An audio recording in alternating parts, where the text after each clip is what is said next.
धूप बत्ती मूंगा फली मिश्री के दानावा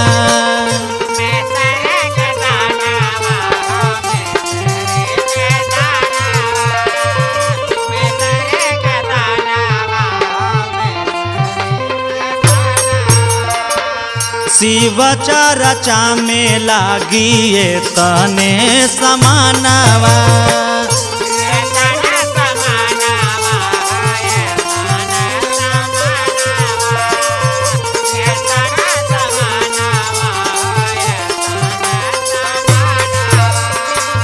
धूप बत्ती मूंगा फली मिश्री के दानावा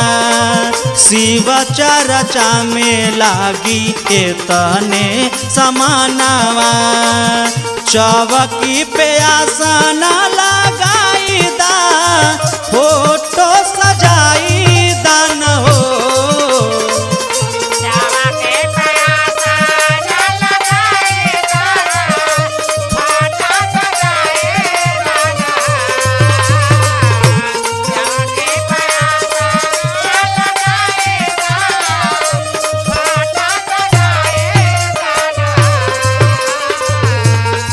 चौकी पे आसन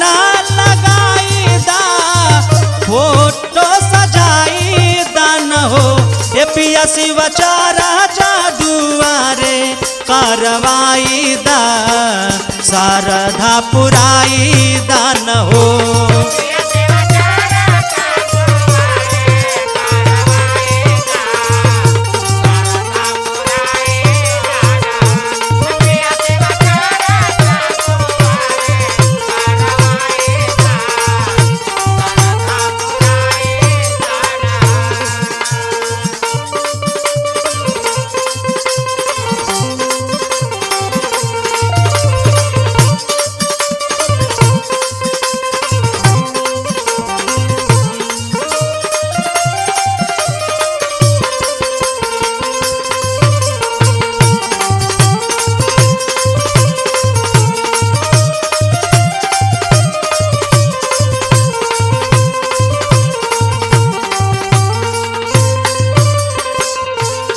आप देख रहे हैं रंग पुरवैया, तो सब्सक्राइब कीजिए और बेल आइकन बटन को दबाइए, लाइक कमेंट्स और शेयर कीजिए।